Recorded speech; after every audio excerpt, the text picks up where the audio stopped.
Welcome to Gas, the true story of a toxic train derailment. I'm Ron Scholl. Last time on Gas, insiders at Montana Rail Link reflected on the railroad's operations after they'd been found not negligent for the Alberton derailment. We now continue with Part 6, Chapter 26, Rough Spot. Epigraph. And another thing I forgot to state is that rail had been turned in 3 times before the spill happened. And now, that should have never happened. Lee Shutter.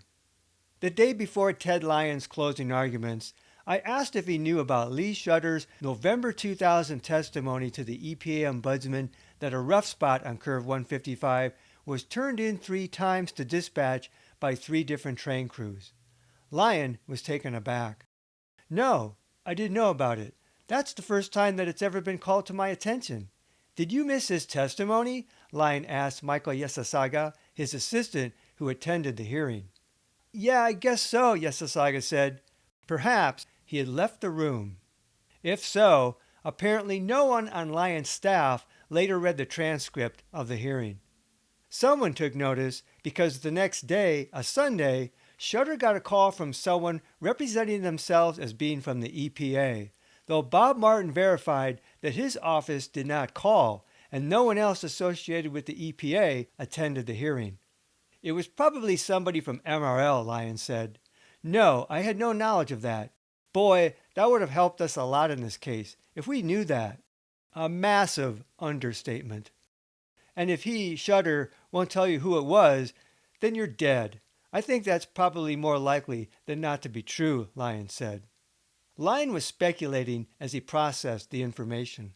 Even if they are retired, they're frightened to death of them. I mean, we talked to several people that hate them, and they are frightened that they will screw with them on their retirement, Lyon said. Lyon never pursued Shutter's allegation in court. On railroad matters, Lee Shutter's position on the Alberton grapevine lay close to the roots.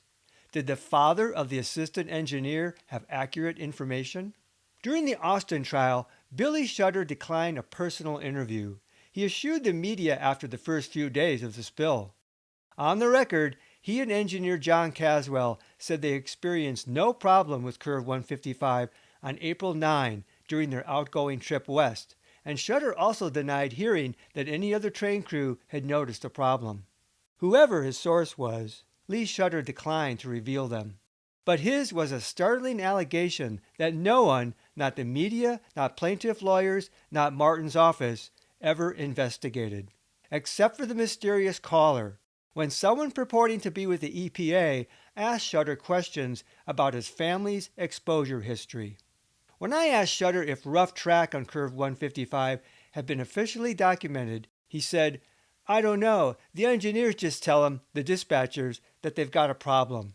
As for any confusion with the Knoxon derailment the same day, Shutter said, they said that spot there, Curve 155, had been turned in 3 times, and the one at Knoxon 5 times.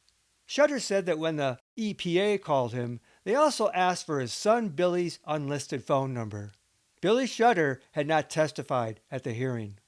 In the Griffin case, MRL stated, the record shows that none of the 52 trains passing over Curve 155 between its last inspection before the derailment on April 8, 1996, and the derailment 3 days later gave any indication of a detectable defect immediately prior to the derailment. 16 trains went over Curve 155 on April 10, the last 5 running by at 5:50, 7:45, 9:15, 9:50, and 11:30 p.m. On April 11, there was a 12:15 a.m. train and then the 4:07 a.m. train that derailed. Shutter claimed 3 train reports.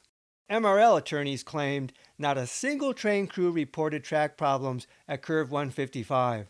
MRL put on the record testimony only from one engineer, Rick Bitts, from the 12:15 a.m. train to back up their claim that there was no evidence that that train crew notified MRL dispatch of any irregularities at Curve 155. They did not produce dispatch transcripts, if any existed. When asked in court if any train crews reported a rough spot on curve 155, Augie Cantu replied, "I don't remember any." A certain precedent was revealed in the Knoxon derailment of April 11. Lee Shutter said he'd heard Knoxon had been reported 5 times. Billy Shutter said he and Caswell reported the Knoxon rough spot and had heard it reported over the radio by other trains over about a week and a half. When it apparently hadn't been fixed by April 11, they didn't bother to report it again, and no one had put out a slow order as MRL policy dictated. There apparently was no archival documentation of reports to dispatch because Chief Engineer Keller said in court there had been a, quote, question as to whether the Knoxon rough spot had been reported or not. He didn't know. In his earlier deposition, however, Keller said that after a train reported a rough spot a few days prior to the Knoxon derailment, the roadmaster had a joint raised up, an easy fix. Then the night before the derailment, he said, another train again reported a rough spot at Knoxon, prior to the Caswell Shutter train, and Keller said MRL came to the conclusion, quote, it would last until morning. MRL decided to let it go until morning, and without a slow order. An emergency crew could have made night repairs, but MRL operated a bare-bones day crew. Though MRL may have earlier made some effort at response by raising a joint, a precedent was established that rough track continued for many days after initial reporting and that no slow order was posted. On April 11, a train derailed at the Knoxon spot at high speed. The track did not last until morning. Similarly, engineer John Caswell claimed that in 1995, a rough spot on a bridge was reported every day for a month and a half. At track speed, 60 miles per hour, he said, it would actually throw you right out of the seat. Caswell claimed MRL said they didn't know what the problem was, and when they finally checked it, they found bolts missing. By comparison, Caswell said, I reported things on the Burlington Northern, and within an hour it is actually a slow order. Citing Knoxon, Griffin plaintiffs argued that the overall track was in such poor shape that only the worst problems got reported, and even they didn't always get a timely fix. Did MRL experience 2 derailments on the same night involving rough spots that had both been reported? Since Knoxon had been put off to morning, not even slow ordered, could the same have happened to Curve 155 if reports came in late on April 10th? If Knoxon had been an ongoing problem for several days, what if Curve 155 had just begun to be reported? In Lee Shutter's hearsay, he claimed Curve 155 had been turned in 3 times, which could have made the 9:50 p.m. train on April 10 the first reporting. If this were true, any inspection was put off until morning. Based on MRL's recent history and alleged practices at the time, this wasn't a far-fetched supposition. Based on Knoxon, heavy freight traffic, worn rail, and short-handed overworked crews, deferring rough track maintenance appeared to have become the accepted norm. Crossed fingers and whistling in the dark. Keep the freight moving. Heavy traffic was the same argument plaintiffs used in alleging delayed curved rail relays, but delay of needed repairs was a much more serious charge. Was Curve 155 called in 3 times beginning late on April 10, and did someone at MRL decide it could wait until daylight when the regular shift could check it out? Such a scenario was speculation, built on the Knoxon precedent, the general track problems MRL was experiencing, and of course, Lee Shutter's uncorroborated hearsay. It stood against MRL's flat denial that no crew turned in the rail. Even Billy Shutter testified he had not heard differently. Rick Bitts, engineer on the last train prior to Caswell and Shutter's, testified he felt and heard absolutely nothing. MRL expert Gary Wolf reported that no crew reported hearing any, quote, gunshot noises, as would be expected if a piece of rail had already broken out prior to the Alberton train. The batter at the failed rail's fracture line only proved that some wheels went over the loose head before the foot-long field side piece broke off, as the head moved up and down on the rail along the fracture line. But something had made a loud noise, according to witnesses. Some residents that lived closest to the spill site on Plateau Road, they all wished to be anonymous, reported hearing unusual noises as trains passed through on April 10, 1996. Resident Blue's household heard sounds with 2 trains passing before they went to bed, the first being approximately 9 o'clock. I actually got out to go and investigate because we thought somebody was banging on the side of our house, Blue said. But it was repeatedly, and again it happened later around midnight. It was a metallic bang, but it also sounded like somebody was hitting the side of the house, too. These times corresponded with any of the last 4 trains prior to the derailment. Blue associated the rhythmic noise that echoed off the house with the wheels of the railroad cars passing a given point. It was constant, Blue said. It was like, I don't know how else to explain it. It was like somebody hitting something with a hammer, but hitting your house at the same time. It was like you could hear it, but you could feel the vibration from it at the same time. Blue claimed to have told their lawyer about this. Blue had also heard rumors that MRL was aware of the rough spot and were supposed to slow down to a certain speed going around that curve until it could be fixed, Blue said.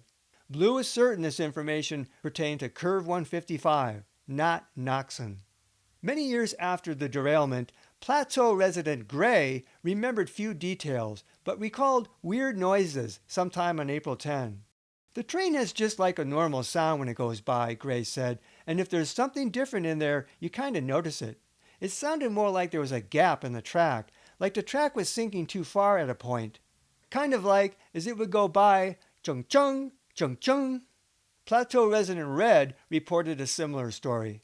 That slapping, banging noise? Yeah, we heard that, Red said.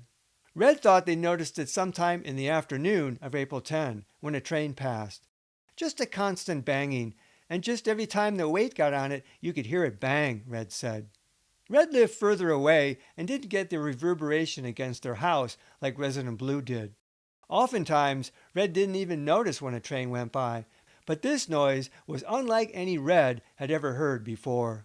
It was like your clickety-clack noise, but harder and louder, every time the axle went over it, Red said. At that distance, the noise didn't strike Red as anything serious. Red also heard rumors about Curve 155 having been turned in for a rough spot. As a matter of fact, Red said, I asked a friend of mine that runs the train, and he said that he'd known about it, heard about it through the other engineers. He said he had heard that it had been turned in. Red's friend was a current engineer at MRL in 2001, but Red would not give his name. I'd better not. He's still working for them. I don't know if he'd get in trouble or not. Resident Green, who had a relative working for MRL, had also heard rumors about rough track being turned in. You know, Green said, everybody directly involved on the railroad knew about it because that's where the rumors came from to start with. Green believed the rumors. Oh, I'm sure it was true, because they jumped from 4 trains a day up to, at that time, I think they were running 30 trains a day through here. MRL said 16 trains passed on April 10, 1996. And it's quite obvious when you're running that many trains, you can't work on the track as much as when you're only running 4 trains a day, Green said. Living nearby, Green saw that they weren't working on the track like they had been before, he said. It wasn't maintained like it should have been for as much traffic as they were having on it. Green also claimed to have heard a rumor that a slow order had been issued on Curve 155 prior to the spill. That's what they were talking about until MRL got all their people to shut up, Green said. Green knew an MRL employee who was about ready to retire, and they flat out told him, if you say anything at all, you'll lose your retirement and everything else. There was no indication that the derailed train was running slow as it entered Curve 155. In fact, expert Robert Rainey felt that the 42-mile-per-hour train speed as they approached the curve indicated that the crew was being pushed. At track speed, crews might not have heard the rough spot, but they would have felt it. Had the rail with a vertical split head started to fail in the last few trains prior to the derailment, leading to the catastrophic failure at 4:07 a.m.? MRL flatly denied that a Curve 155 rough spot had ever been turned in, and plaintiffs never produced a statement, firsthand or hearsay, from anyone claiming that the track had been turned in, or claiming to have heard unusual sounds on April 10. One plaintiff said their lawyer tried to talk the former roadmaster, Roger Babcock, to no avail. What made Lee Shutter's statement remarkable was that it was the only time anyone associated with the spill made public an allegation of the track having been turned in, though that allegation was publicly ignored outside the ombudsman hearing. The allegation had been already well known in Alberton, at least among people with some connection to MRL employees. Shutter tearfully testified, "I'm not supposed to say anything, but my son's totally disabled." Not directly under the thumb of MRL, Shutter had opened up in the cathartic release of the hearing. But what wasn't rumor, what wasn't hearsay, was the private testimony of Plateau Road residents hearing a rhythmic, metallic hammering as trains passed through Curve 155 late on April 10. Bang, bang, bang, like an iron gavel. The implications of whether MRL had foreknowledge of a problem with Curve 155 were immense if they failed to act on that knowledge. Initially, it would have meant negligence and very likely punitive damages, the latter not covered by insurance. An obstructive cover-up could have resulted in criminal charges. MRL lawyers said MRL had known nothing, and no evidence proving otherwise was produced in court. A speculative reconstruction of April 11 through April 14, 1996. Connecting the dots may explain seeming secrecy regarding the spill site. As background, the FRA determined MRL had, quote, a worn rail problem by June 1996, following 3 vertical split head related derailments in 6 months. As the unexpectedly high freight traffic year of 1995 continued into 1996, the FRA documented many worn curves that MRL failed to add to the 1996 relay season. In addition to many extra curves, MRL added themselves for relay following an unusual check in early 1996, resulting in an 83% increase from their original plan. Curve 155 had already been scheduled in 1995, then labeled uniquely as, quote, ball worn out in MRL's extraordinary January 1996 curve check. Half an hour after the Alberton derailment, MRL suffered a bad derailment at Knoxon. Train crews and Lee Shutter claimed that a rough spot had been turned in several times for over a week, and MRL eventually responded by raising a joint bar. Following another report on April 10, MRL decided the Knoxon rail could wait until morning for further inspection, setting the precedent that MRL, beleaguered by rail problems during another busy freight year and short-handed due to crew reductions, had trouble maintaining rail repairs, as verified by employees. MRL had also failed to issue slow orders for some bad or worn rail, except at the behest of the FRA after their curve inspections. Lee Shutter, father of Assistant Engineer Billy Shutter, alleged to the EPA ombudsman that a rough spot on Curve 155 was reported to dispatch 3 times by train crews prior to the derailment. Anecdotally, several residents claimed they later heard that a rough spot had been turned in as well. Several Plateau Road residents reported hearing gunshot or hammering sounds generated from passing trains late on April 10, suggesting a bad rail or missing piece. In their litigation defense, MRL denied knowledge of a Curve 155 rough spot and claimed no train crews reported bad rail. Rick Bitts, lead engineer on the last train prior to the derailment, testified in court that he had no knowledge of a rough spot. No other engineers testified. No dispatch records were produced in litigation. If MRL were telling the truth, they had no foreknowledge of bad rail on Curve 155, ignoring the Sperry internal rail test in March, which showed an anomaly at the later point of derailment, but which Sperry and MRL apparently did not notice.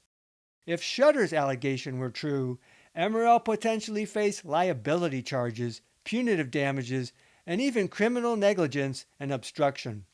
If the rough spot allegations were true, and if MRL decided to wait until morning to check on the curve and make any repairs, as they did with Knoxon, they would have strong incentive to conceal the truth after the devastating derailment. MRL would have had to convince employees with direct knowledge not to testify to knowledge of a rough spot. Anecdotally, in general, MRL employees reported fear of losing their jobs and pensions if they spoke out against MRL. Additionally, because of profit sharing, significant losses incurred by MRL from the derailment could affect all employees, further pressure to not testify. Such manipulation wouldn't be surprising, given that MRL was later sanctioned in court for withholding evidence about rail wear on Curve 155, and the unaccountable disappearance of the A rail with a vertical split head seen by the FRA in Keller's office. If the allegations were true, MRL would also have had particular incentive to control the derailment site, which evidence suggested they did. Once MRL dispatch confirmed the exact location of the spill just after 5 a.m., logs show no indication that 911 or responders were made aware of the information. Missoula Hazmat did not know the location as they went on recon at 7 a.m. at daybreak and said that MRL was not communicating with Hazmat. Yet, they heard en route as they searched that MRL was already at the site. MRL appeared to want to get to the site first, possibly in part to look for evidence of the failed rail. Regardless, by not communicating the location, MRL put responders and residents in potential jeopardy, while generating unnecessary confusion. Meanwhile, around 4:45 a.m., Scott Waldron met the engineers at the Petty Creek crossing. When asked if he verified the spill location, Waldron said the engineers told us about where the derailment was, but I didn't place a whole bunch of relevance on where the train was. It wouldn't have mattered if the train derailment was 100 miles away. We were dealing with where the cloud was and what evacuations needed to take place, he said. Alberton Fire Chief Tim Ishler said much more directly that the engineers said that the derailment was actually at Natural Pier Bridge. But nothing is mentioned in the logs of Incident Commander Waldron reporting the location to 911 or other responders, and 911 continued to send people to the wrong location and tell residents the wrong location. Waldron unconvincingly dismissed any importance to the site location, claiming defensively that all that mattered was the location of the cloud. Not communicating the location to 911 jeopardized responders and residents. Waldron also spent close to an hour at Forward Ops after he relocated to the 9 Mile Exit County shop and was with Hazmat's Jess Mickelson. I.C. Waldron surely knew that Missoula Hazmat's Fiddler and Ziegler were searching for the site on their recon attempts. Yet he didn't share the site location to aid and protect them. To speculate, it made no sense for Waldron not to share the site location with 911 and Missoula Hazmat. If he contacted MRL to verify the location, or if MRL contacted him, the incident commander, possibly MRL convinced him not to report the location, arguing that the response and evacuations were underway, and MRL would be responding to the site. This would give MRL time to get to the site first and do an initial assessment regarding any obviously accessible damaged rail. This is speculation, but it could explain MRL's and I.C. Waldron's behavior of not telling 911 and Missoula Hazmat the location. Otherwise, Waldron's excuses suggest gross incompetence, and MRL's behavior inexplicably irresponsible and suspicious. MRL's assessing the spill and mobilizing the technical response was important, but the chlorine response at the site would take many days to unfold. And such response needs did not explain MRL keeping Missoula Hazmat in the dark and then stonewalling federal involvement. Speculating, MRL's biggest immediate concern was the failed rail, if a rough spot had been turned in the previous night and left to wait until morning. The initial control of the site by MRL was followed by a 3-day shutout of federal agency oversight, which gave MRL time to more closely examine the site and rail. The EPA said locals denied access and the state didn't request access, and the two were connected. On-scene coordinator Tien Nguyen said Waldron repeatedly refused access, citing safety reasons. Waldron claimed both safety reasons as well as too many people wanting access. unconvincing rationales for denying federal agencies such as the EPA, Coast Guard, and the National Transportation Safety Board, who all had jurisdiction and top hazmat credentials. Jim Green of the Montana Department of Emergency Services and Tim Murphy of the Montana Department of Natural Resources and Conservation were the main state-level responders with the State Emergency Response Commission. Murphy later claimed that Governor Mark Roscoe told him on April 11, after declaring a state of emergency, "Don't let the feds take this over." Murphy said the following morning he met with MRL owner Dennis Washington and Roscoe in Missoula. After Roscoe and Washington held a brief private meeting, Murphy said Roscoe reiterated, "Don't let the feds take this over," and that Washington said he would cover costs. Green's impression was that Washington feared losing control of costs.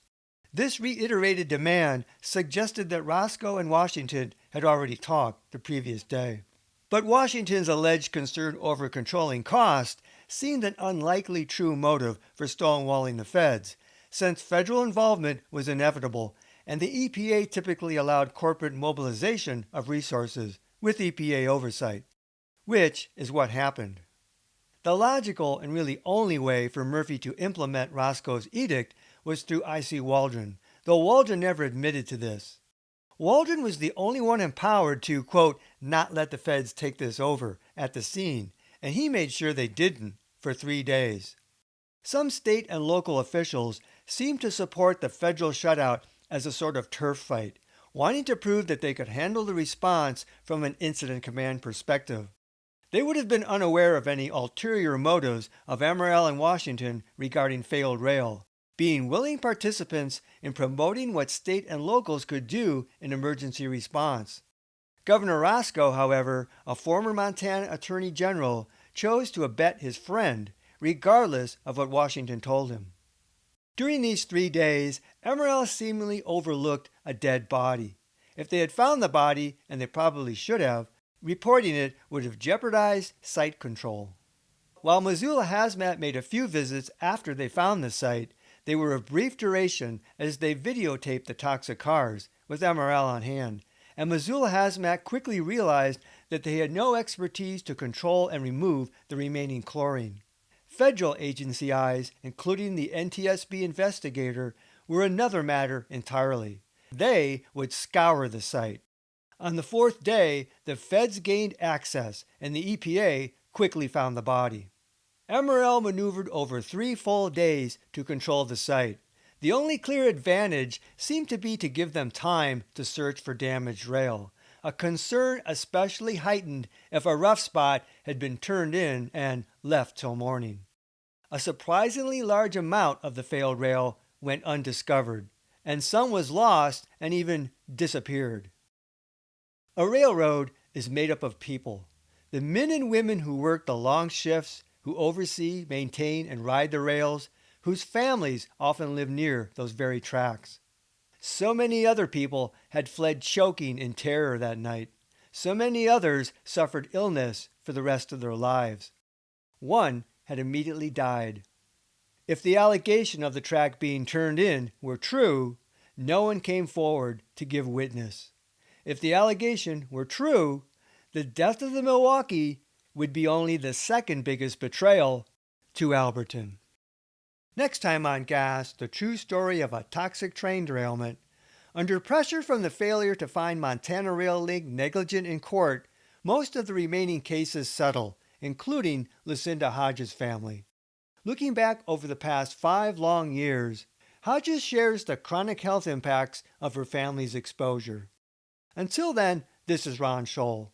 Thanks for listening. This podcast is adapted from the book Gas, the true story of a toxic train derailment. Visit Amazon.com to see the 2-book series.